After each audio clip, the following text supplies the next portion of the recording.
জুতোটা ভিজে।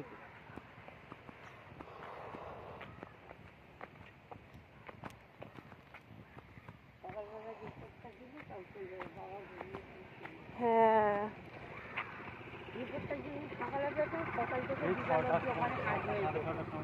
ওই জন্যই তো ধরো রিপোর্টটাও নেওয়া হয়ে যেত, একটু ঘুরেও আসা হয়ে যেত, ওই 4টার কাছে ঘোরা হয়ে যেত। রিঙ্কুর কাছে দুটো ভাত চলবে, আপনারও থাকবে।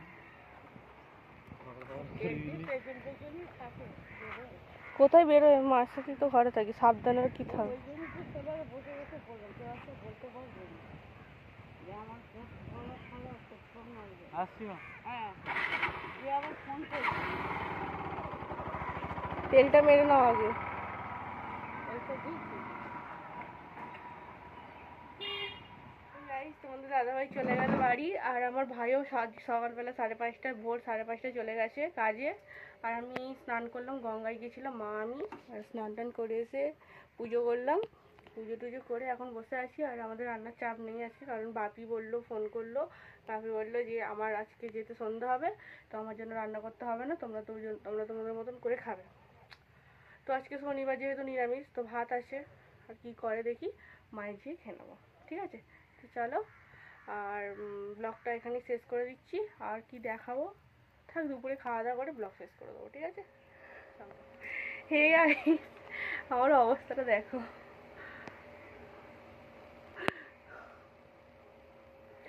ঘামেতে এরকম অবস্থা গাইস, ভেবো না মুখে মুখে জল দিয়েছি। শুধু এই একটা ঘর গুছাচ্ছিলাম, এই একটা ঘর গুছাতে গুছাতে এই এত এত ঘেমে গেছি। এখনো একটা ঘর বাকি আছে, বিছানার চাদর চেঞ্জ করব। তো চলো কত ঘুমিয়ে দেখা যাক, তারপরে গা দেবো, আর ধুয়ে আজকে আমাকে একা একা বেরোতে হবে গাইস, সঙ্গে থাকো। কোথায় যাচ্ছি সেটা দেখাবো, ঠিক আছে? এই প্রথমবার আমি একা কোথাও যাচ্ছি, মানে যাবো, চলো সঙ্গে থাকো। দশহরা পুজো আমাদের ঘরে হয় না, আমার যখন ফল হয় না ঘরেই আমরা পুজো করি। আমাদের বামন ডাকা সেখানে।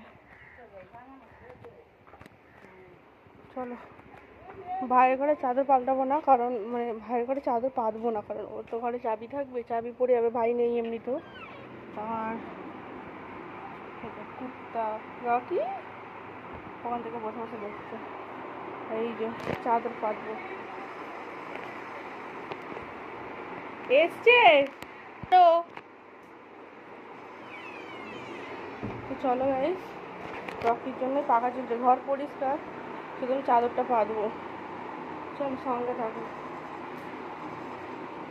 কি গরম হচ্ছে।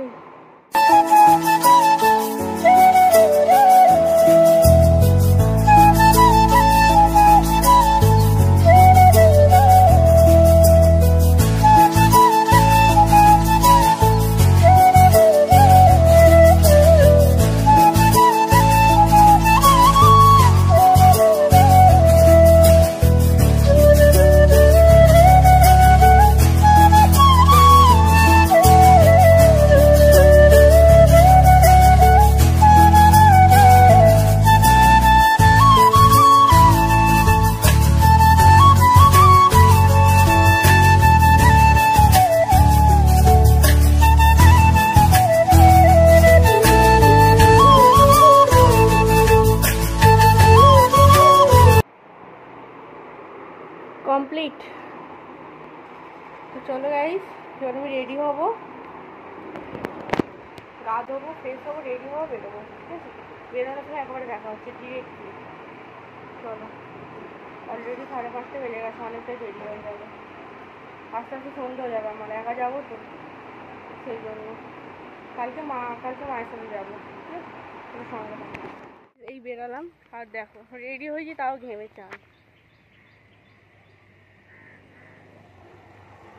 বুঝতে পারছো তাহলে কিরকম গরম পড়েছে। চলো বেরোই, কত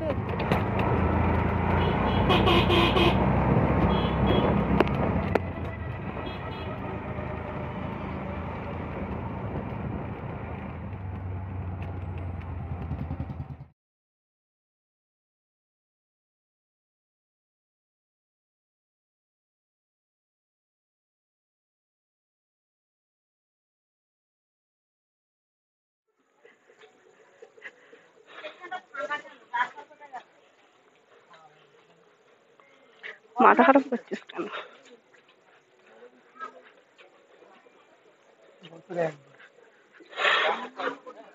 ঢুকেছে একটু আগে, কি ঝড় এখনো হাওয়া চলছেই তো। মানে কাজ হচ্ছে না। হ্যাঁ দেখি বুঝতে পারছো, ফোন ধরছে না মানে কাজ হচ্ছে। আর কারেন্ট চলে গিয়েছিল, এই সব আবার কারেন্ট এলো। আর মা আর আমি এখন একটুখানি বসে আছি। মা একটু মুড়ি মেখে খাইয়ে দিল। এই রকি, এই দেখো আসছে, ঠিক আছে, দৌড়ে দৌড়ে আসছে। জোরে চিল্লালে তবে ও শুনতে পাই কানে। ফালতু ছেলে একটা, ইডিয়েট মার্কা। এখানে বসবি, ঠাস করে মারবো। ঝড়টা থেমে যেতে একটু ঘরটায় ঢুকলাম। ঘরটায় ঢুকে দেখি মা, আমি খেতে যাবো না বলে মা আমার জন্য আমার খাবার এখানে দিয়ে গেল, বললো এখানে খেয়ে নে, তোকে যেতে হবে না। আমি বেরোবো না, আমার ভালো লাগছে না।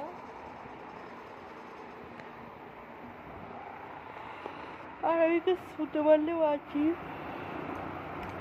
ঘুমাবো তো সেই 3টে, মানে শোবো আর কি, শুয়েই আছি এখনো।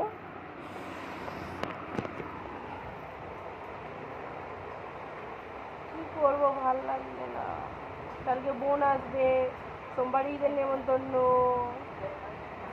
হ্যাঁ এই তো, হ্যাঁ।